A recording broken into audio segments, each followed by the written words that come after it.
Hello students, आप सभी का हम एक बार फिर से स्वागत करते हैं।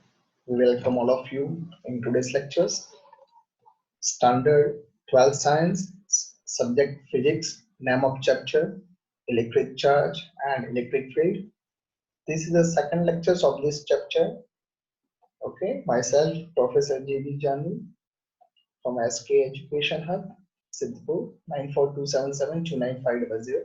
This is our WhatsApp number. At the end of lecture, if you have any doubt, any feedback, then you can send on this number. यहाँ पे हमने जो लास्ट लेक्चर्स में जो टॉपिक डिस्कस किए थे, एक बार पहले वो देख लेते हैं कि प्रीवियस लेक्चर्स में हमने कौन से टॉपिक देखे थे. एंड यदि आप प्रीवियस लेक्चर्स अभी तक आपने नहीं देखा है तो इस वीडियो के नीचे ही उसके लिंक है, तो आप एक बार प्रीवियस लेक्चर देखने के बाद ये लेक्चर को देखिए तो क्या होगा, अच्छी तरह से आपको आज के टॉपिक समझ में आ जाएंगे.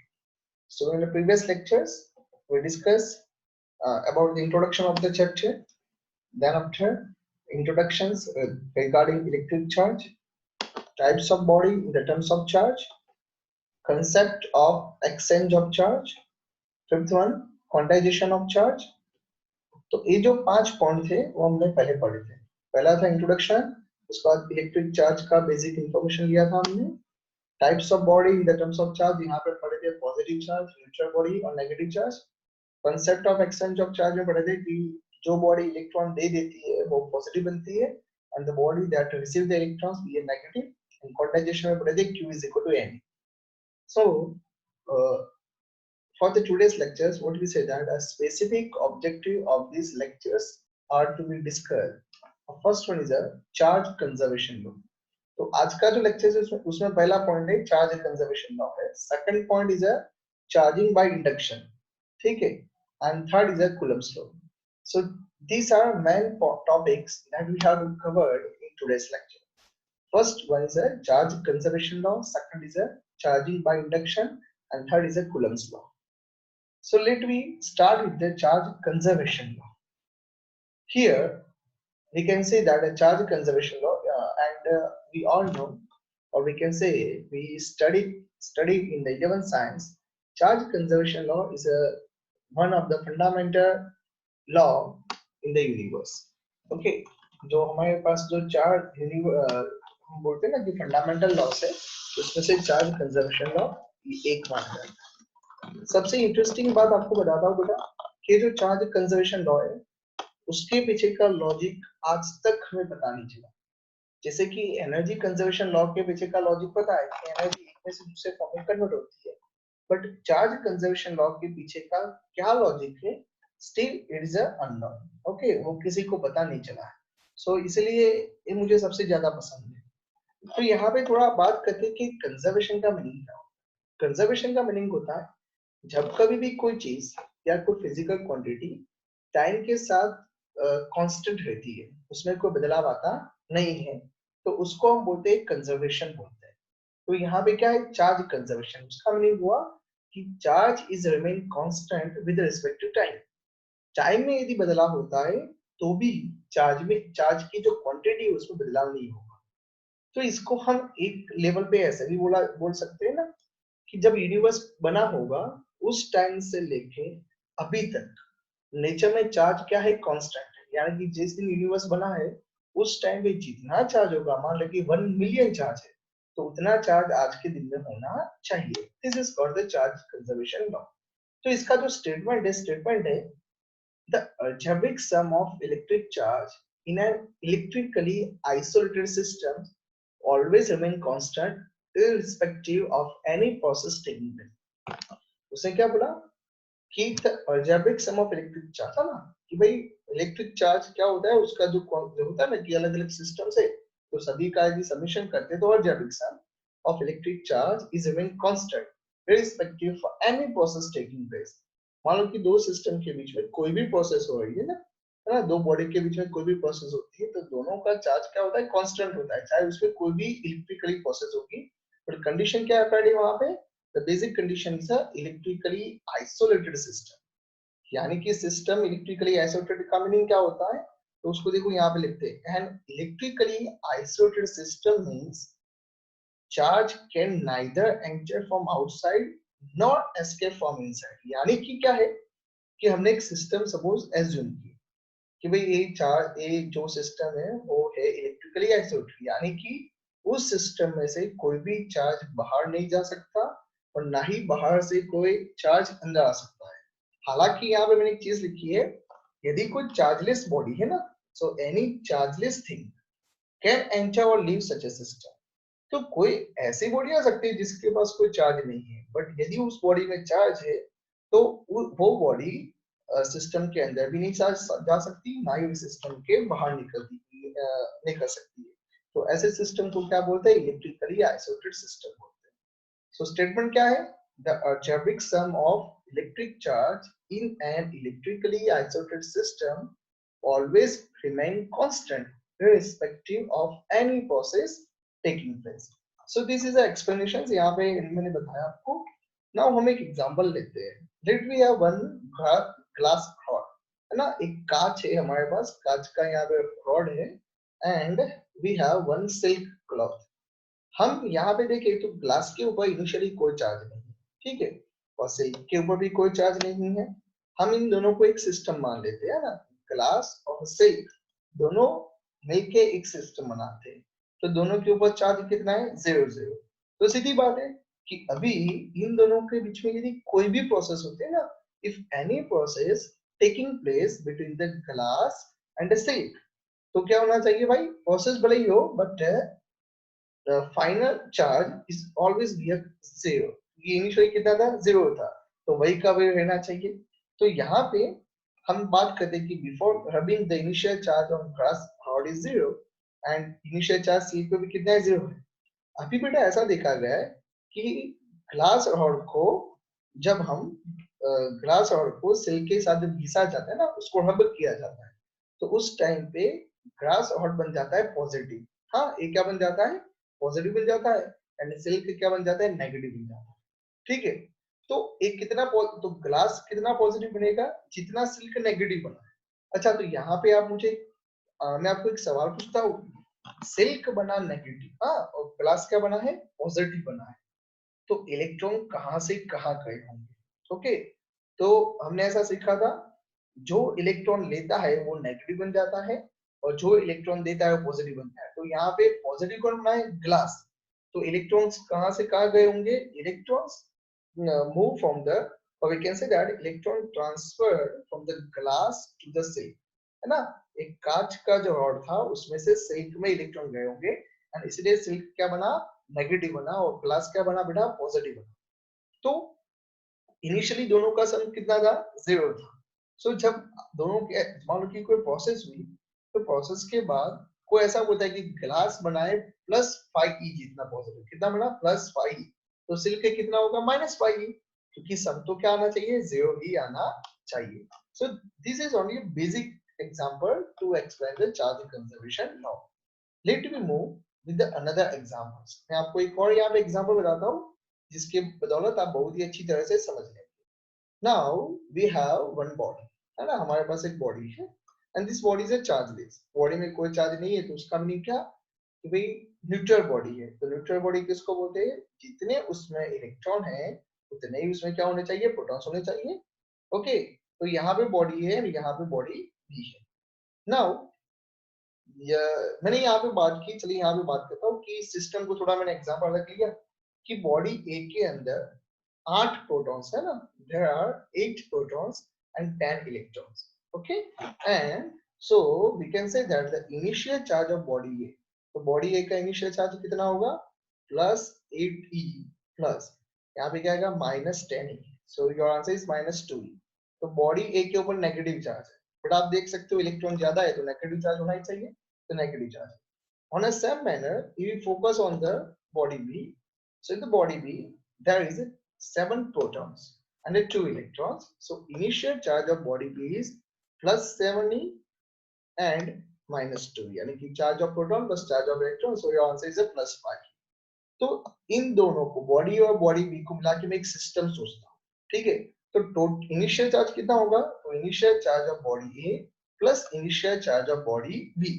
तो इनिशियल चार्ज ऑफ बॉडी कितना था, -2e था, एंड बॉडी बी का चार्ज कितना था इनिशियल, +5। तो टोटल चार्ज कितना बढ़ा, +3e। So +3e is an initial charge of this entire system. तो चार्ज कंजर्वेशन लॉ क्या सिखाता है कि अभी ए और बी के बीच में यदि कोई भी प्रोसेस होती है तो भी आंसर कितना आना चाहिए बेटा, +3e आना चाहिए, क्योंकि दोनों का चार्ज कितना है, +3e हमने फाइंड आउट किया हुआ है ना, हमने यहाँ पे देख लिया। तो हम अभी बात करते हैं कि दोनों के बीच में प्रोसेस होती है, ठीक है। And electrons are transferred from body A to body B. तो यहाँ पे 3 इलेक्ट्रॉन्स चले गए, ठीक है, कहाँ से, बॉडी ए में से बॉडी बी में चले गए। तो अभी यदि हम देख लेते हैं कि भाई आफ्टर प्रोसेस बॉडी ए के ऊपर चार्ज कितना होगा, तो प्रोटॉन्स तो 8 ही है, 3 इलेक्ट्रॉन्स चले गए, तो 10 में से 3 चले गए तो 7 बचे, तो -7 ही। तो यहाँ पे कितना आया, आफ्टर प्रोसेस ए बॉडी के ऊपर प्लस ही चार्ज। तो चलो बी बॉडी का भी कैलकुलेट करते हैं आफ्टर प्रोसेस। तो यहाँ पे 7 ही प्रोटॉन्स थे, पहले कितने इलेक्ट्रॉन्स थे, 2 इलेक्ट्रॉन्स थे, कितने आए, 3 इलेक्ट्रॉन्स आए, तो टोटल कितना हुआ, 5। तो +7e -5 कितना हुआ, +2। Okay, so the final charge क्या होगा after process, charge of body A, final charge of body A plus final charge of body B, तो कितना है, +e +2e। फिर आप देख सकते हैं आपका आंसर क्या आया, +3e आया, जितना इनिशियल था। सो this is also a simple explanation about the charge conservation law. यदि आपको ऐसा लगता है, ऐसे आपने 3 इलेक्ट्रॉन भेजे थे, यदि हम कोई भी इलेक्ट्रॉन पूछे, मान लो कि 5, 10 या 10 के 10 भेज दे तो भी बेटा आपका आंसर +3e ही आता। You can check by yourself, है ना। यदि आप ऐसा करते हैं कि ए में से बी में भेजे, बी में से बाद में फिर से ए में भेजे, आपको जो जितने भी अच्छे लगे, आपके आंसर्स में कोई भी चेंज नहीं आ सकता, ठीक है बेटा। So now let me move ahead, second point, that is a charging by the induction. Charging by the induction में हम सबसे पहले पढ़ेंगे डायरेक्ट कांटेक्ट मेथड, है ना, इसमें सीधा कांटेक्ट करवाया जाता है। तो ये चार्जिंग का मीनिंग क्या होता है, बाय इंडक्शन क्या होता है, कि इनिशियली हम ऐसा बोलेंगे कि एक बॉडी है जो चार्जलेस है ना, उसमें कोई चार्ज नहीं है, तो हमें उसमें चार्ज एस्टैब्लिश करना है ना, यानी कि बॉडी में कोई चार्ज नहीं है और हम उसके ऊपर चार्ज लाएंगे, यानी कि बैटरी पहले न्यूट्रल थी और आप उसको चार्जिंग करना चाहते हैं, तो हम चार्जिंग कैसे करेंगे। सो पहली मेथड है डायरेक्ट कांटेक्ट मेथड। इस मेथड का एक लिमिटेशन थी, इसलिए बाद में मैं सेकंड मेथड डेवलप किया। तो बच्चों मैं चाहूंगा कि आप मुझे कमेंट में मैसेज भेजिए कि इस मेथड की लिमिटेशन क्या है ना, देखते हैं कि आप में से कितने लोग टेक्निकली सोच पाते हैं कि भाई डायरेक्ट कांटेक्ट मेथड की लिमिटेशन क्या थी, कि हमें एक दूसरी मेथड अडॉप्ट करनी पड़ी। यदि हमारे पास एक यह मेथड यदि परफेक्ट होती तो हम कभी नई मेथड पे रिसर्च नहीं करते। रिसर्च कब होता है, when there is a need, there is a war and it might be accident. तो एक मेथड यदि कंप्लीट होती है तो दूसरी मेथड की क्या नीड आई हमें ना, वो नीड आप मुझे कमेंट बॉक्स में लिखिए।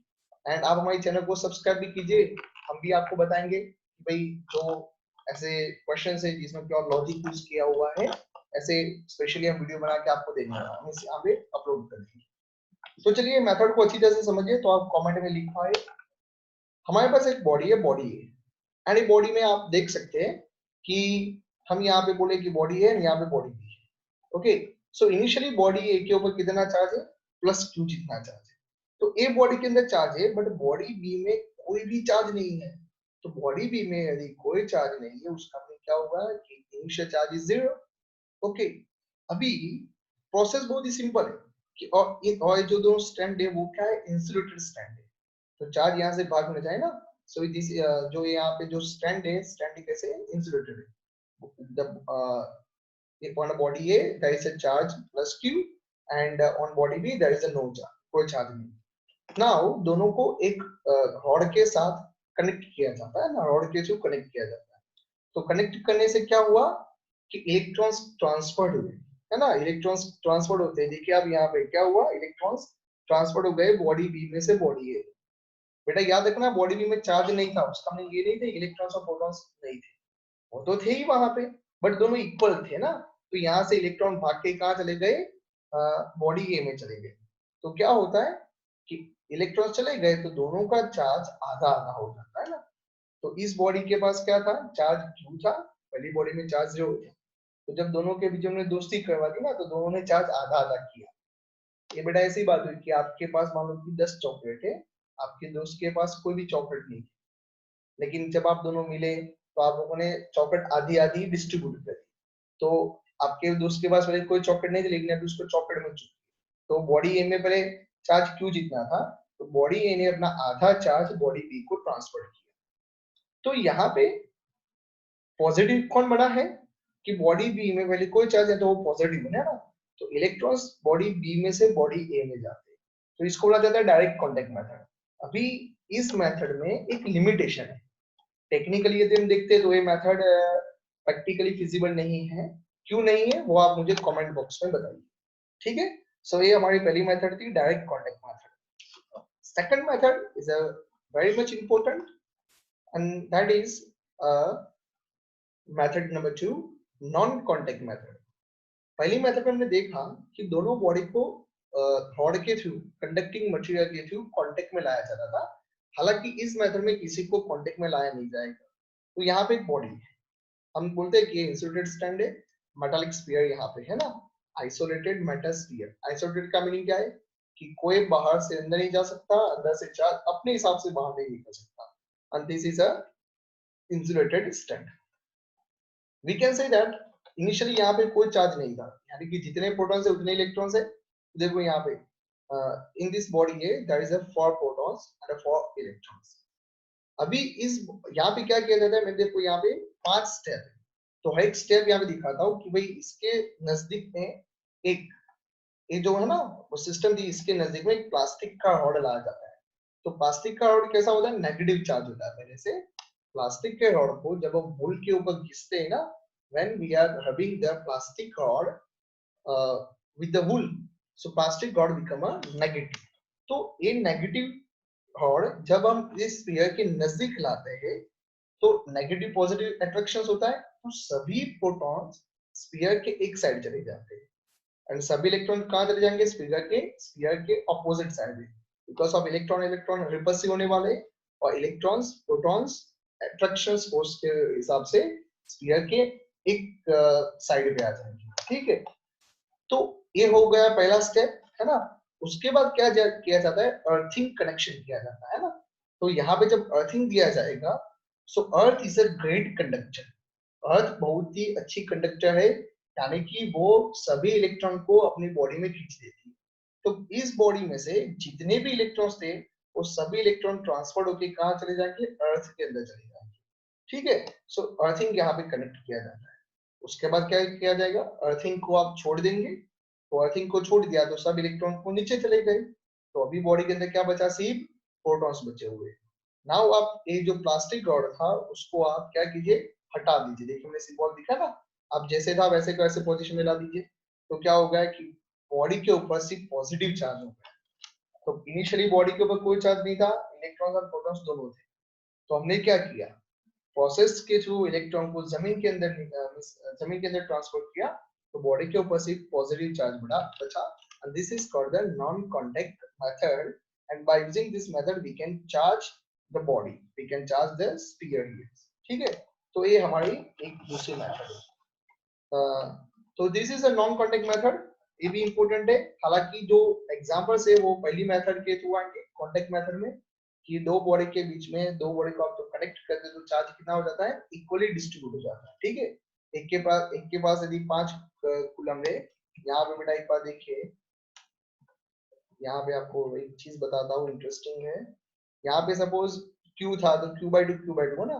सपोज बॉडी ए के पास 5Q चार्ज होता, बॉडी की बी के पास 7 होता, है ना। तो दोनों कांटेक्ट में तो क्या हो जाता, तो 7 + 5 कितना 12 होता है, तो 12 का आधा हो जाता, 6 हो जाता, ठीक है। इस कंसेप्ट के थ्रू कॉम्पिटिटिव एग्जाम्स में सब आते हैं। तो आपको डायरेक्ट कांटेक्ट मेथड कोई फैकल्टी हालांकि सिखाती नहीं है, बाद में वो देख हम जेड बाय नीट में सिखाएंगे, but this is a basic point that we have to discuss first. और टेक्निकली भी इसका इम्पोर्टेंट नहीं बचा, इसलिए हमने बाद में नॉन कांटेक्ट मेथड ली। तो वो क्यों नहीं है, यहाँ पे टेक्निकली क्या प्रॉब्लम्स क्रिएट हुई है वो आप मुझे बाद में बताना, ठीक है, कमेंट बॉक्स के अंदर।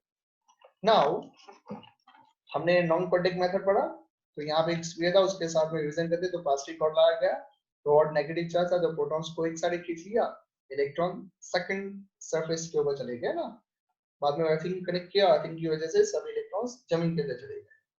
नाउ तो बॉडी के ऊपर से positive charge. So these are two methods of for the charging by the inductions. थोड़ा सा आगे जाते हैं, वेरी इंटरेस्टिंग कूलम्ब्स लॉ। तो स्टेटमेंट क्या है, an electric force or the Coulombian force between two stationary point charges between point charge between is direct proportional to the product of their charges and the inversely proportional to the square of distance between them, है ना। यहाँ पे थोड़ा सा दो बेटा,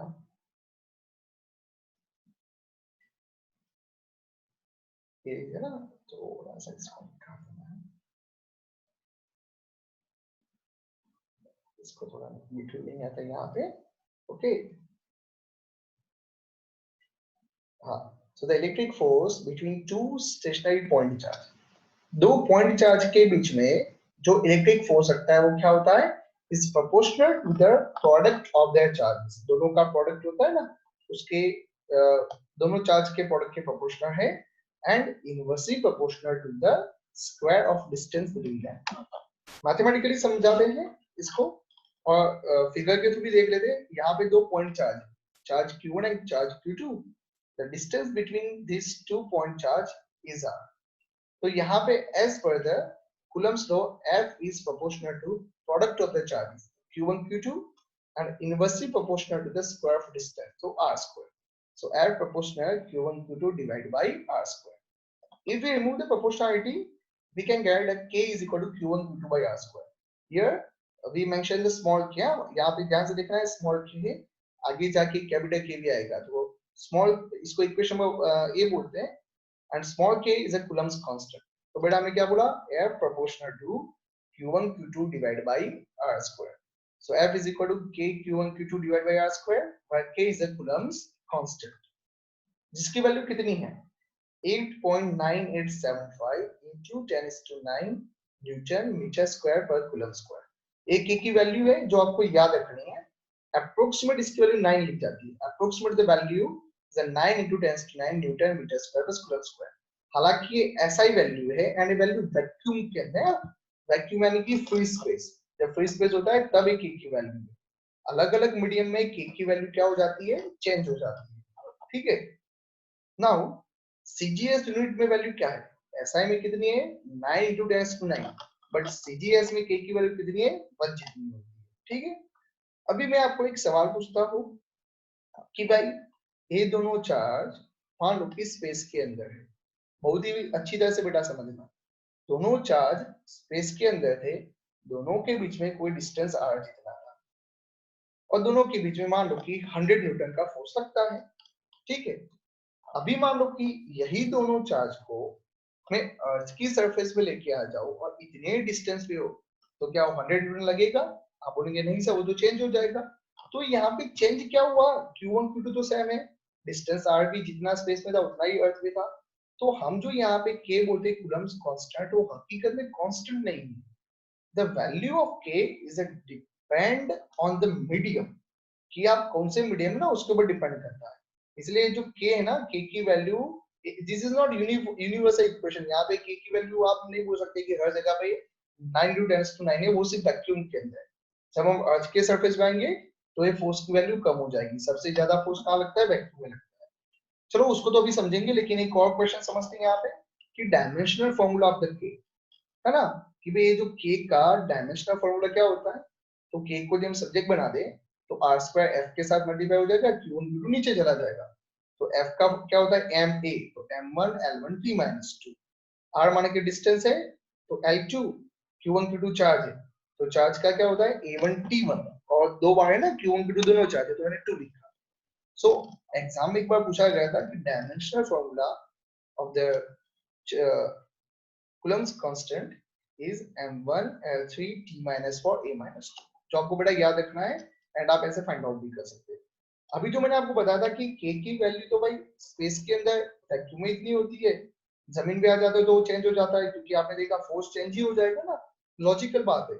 तो Q1 Q2 R square change होता है, K चेंज होता है, तो K की वैल्यू क्या होती है? The value of K is dependent on the unit of Q1 Q2 and R. एक मार्क का मोस्ट टाइम क्वेश्चन है, the value of K is depend on unit of Q1 Q2 and R. For the simplification, K की value होती है 1/4 pi epsilon naught. K की value कितनी होती है? 1/4 pi epsilon naught. For constant, pi constant. Epsilon not को बोला जाता है परमिटिविटी ऑफ द स्पेस, है ना? यहाँ पे फ्री स्पेस की एप्सिलॉन नॉट है, यदि कोई मीडियम होगा तो मैं लिखूंगा एप्सिलॉन, जो हालांकि मैं आपको आगे हम लेते हैं डिस्कशन में, मैं आपको बताता हूँ। एप्सिलॉन नॉट आप नॉट वहां पे क्या है, एप्सिलॉन 0 बोलते हैं या एप्सिलॉन नॉट बोलते हैं, that is the permittivity of the free space. ठीक है, तो उसकी वैल्यू है 8.854 into 10⁻⁻12 कूलम स्क्वायर पर न्यूटन मीटर स्क्वायर। देखो इसका उल्टा है ना, क्योंकि रेसिप्रोकल में हो जाता है ना, इसके डिनोमिनेटर में आता है, दोनों इनवर्स ही है। तो इसका यूनिट क्या था के का, Newton metre square per coulomb square. Epsilon not का क्या है, कूलम स्क्वायर पर न्यूटन मीटर स्क्वायर। ठीक है बेटा। तो यहाँ पे जो के की वैल्यू है, हम इसको अभी इक्वेशन नंबर ए में अप्लाई करते हैं। तो यहाँ पे देखें, इक्वेशन नंबर ए क्या था, F इज इक्वल टू के था, के की जगह पे लिखेंगे 1/4 by epsilon not Q1 Q2 divided by R square. This is a final equation, but it is for the free space. तो यहाँ पे जो मैं F बोलूंगा ना, F यानी कि फ्री स्पेस के अंदर, वैक्यूम के अंदर का force. But if the charges are in any other insulating medium, किसी और इंसुलेटिंग मीडियम में होते, तो जैसे कि यहाँ पे हवा में होते, तो air is one type of insulated, है ना? वैसे इंसुलेटेड और डाइलेक्ट्रिक में एक माइनर डिफरेंस है एप्लीकेशन के रिगार्डिंग, जो हम सेकंड चैप्टर में पढ़ेंगे। So if the charges are in any other insulating medium, then तो मैं बोलूंगा मीडियम के अंदर फोर्स, तो force in medium equal to 1/4 by epsilon. Epsilon not is a permittivity in a free space, and here epsilon is a permittivity in a medium or permittivity of the medium. बाकी सब same है, Q1 Q2 divided by R square. Now give the equation number C. From above equation B and C, यदि हम दोनों का ratio निकालते हैं ना, so F by Fm, तो बाकी सब कट हो जाएगा, तो epsilon divided by epsilon naught, and this is called the epsilon R relative permittivity, और उसका दूसरा नाम क्या बेटा, कैपिटल K। देखिए पहले स्मॉल k था, coulomb constant, now this is the capital K। सो इसको इक्वेशन नंबर D बोलते हैं। epsilon R को क्या बोलेंगे, relative permittivity of the medium, and K is a dielectric constant। ठीक है बेटा, तो ये हो गया आपकी इक्वेशन। नाउ जो इक्वेशन नंबर डी है ना, उसके ऊपर से गुचकेट में सम्स आया था एक बार, ओके, एंड नेशनल लेवल के एक दो एग्जाम भी कंप्लीट, उसमें भी आया था, सिंपल सा सम था। तो क्वेश्चन कुछ ऐसा था, two electric charge placed in the vacuum. चलो भाई, वैक्यूम में आने की सिंपल फोर्स दिया होगा, the electric force between these charges is 100 Newton। चलो ठीक है, if these charges are placed other insulating medium of dielectric constant 25, तो दोनों चार्ज को अभी एक ऐसे मीडियम में रखा जाता है जिसका dielectric constant कितना है, 25 है, कैपिटल K दिया हुआ। then find the force in that medium, तो उस मीडियम में फोर्स कितना होगा, तो आप क्या बोलेंगे भाई, F by Fm is equal to K। यहाँ पे F यानी कि फ्री स्पेस में फोर्स, तो कितना है, 100 न्यूटन से।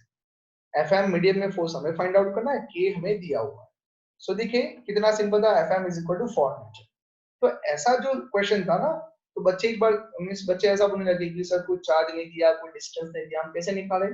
तो बेटा डिस्टेंस और चार्ज की जरूरत नहीं थी, आप सीधा इक्वेशन नंबर डी का, इक्वेशन डी का यूज करने के साथ ही आप इसका आंसर निकाल सकते हैं। ठीक है बेटा, तो ये हो गया हमारा कूलम्स लॉ। तो यहाँ पे सबसे इम्पोर्टेंट चीज थी कि भाई आंसर हमने निकाल दिया, and direct constant capital K और स्मॉल k के बीच का डिफरेंस भी आपको याद है। तो चलिए आज के लेक्चर्स में हमने कौन से पॉइंट डिस्कस किए। पहला हमने पढ़ा charge conservation law, second is charging by the induction, third one is Coulomb's law. तो ये तीन टॉपिक हमने पढ़े। आपको कुछ भी डाउट हो और हमने जो आपको क्वेश्चन पूछा चार्जिंग बाय द इंडक्शन के अंदर, यदि आपको आपके पास कोई लॉजिक हो, हालांकि सही है गलत हो बाद में सोचना, आपके पास यदि कोई भी लॉजिक हो बेटा, तो आप हमें कमेंट बॉक्स के अंदर वो आंसर दे सकते हैं। ठीक है, thank you so much for to be present in today's lectures. हमारे वीडियो को आप सब्सक्राइब कीजिए, तो आपको चैनल को सब्सक्राइब कीजिए, तो आपको आने वाले लेक्चर्स की इंफॉर्मेशन नोटिफिकेशन मिलती जाए। एक बार फिर से आपका धन्यवाद।